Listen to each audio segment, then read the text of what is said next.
ભરૂચ શહેર અને જિલ્લામાં હોળી ધૂળેટી પર્વ પર બજારમાં ખરીદારીની ચહેલ પહેલ। રંગોના પર્વ હોળી અને ધૂળેટીના તહેવારને ઉજવવા માટે ભરૂચ જિલ્લાવાસીઓમાં અનેરો થનગનાટ જોવા મળી રહ્યો છે। ત્યારે બજારોમાં પણ ચહલ પહલ વધી છે। ધોરણ 10 અને 12 બોર્ડની પરીક્ષાઓ પૂર્ણ થતા હવે બજારોમાં ઘરાકી જોવા મળી રહી છે।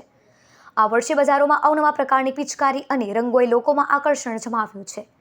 ગત વર્ષની સરખામણીએ રંગો અને પિચકારીના ભાવમાં ખાસ કોઈ વધારો થયો નથી। ત્યારે લોકો પિચકારી અને રંગોની ખરીદી કરી રહ્યા છે। કેમિકલ યુક્ત રંગોના બદલે હવે લોકો ઓર્ગેનિક રંગો તરફ પણ વળ્યા છે। અને આ વર્ષે નવી પંપમાં ઘણી બધી વેરાયટી છે અને બધી ટેન્કોમાં બી છે અને આપણી પાસે ઓર્ગેનિક ગુલાલ મળે છે, પાક્કો કલર, સ્નો સ્પ્રે, ઠંડા દરેક આઇટમ મળે છે। ગુલાલની ગુણ જોઈએ હોલસેલ રિટેલ ભાવમાં બંનેમાં આપવામાં આવે છે અને આપણી પાસે ભાવમાં પ્લસ માઇનસ થઈ શકે છે અને ડિસ્કાઉન્ટ બી આપી દઈશું। ગયા વર્ષનો ભાવ જરા હાઈ હતો, આ વર્ષે થોડું માર્કેટ છે એટલે આ વર્ષે થોડું ઓછું છે।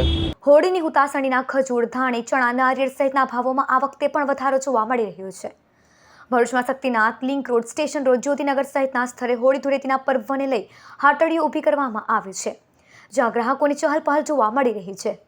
આ શક્તિનાથના ગ્રાઉન્ડની અંદર અમે ધાણી ચણાની વર્ષોની દુકાન ખોલીએ છીએ અને જે ધાણી ચણાનો દર વર્ષે ભાવ છે એ જ ભાવ આ વર્ષે બી છે અને માહોલ ધાણી ચણાનું બી સારું છે। હોળી અહીં ગાડી અમારા શક્તિનાથના ગ્રાઉન્ડમાં પિચકારીઓ છે, જે ધૂળેટીના કલરો છે અને સંપૂર્ણ રીતે અહીં ગાડી સારી વ્યક્તિઓ અહીંયા આવે છે અને ધંધામાં સારી રીતે ચાલે છે અમારું।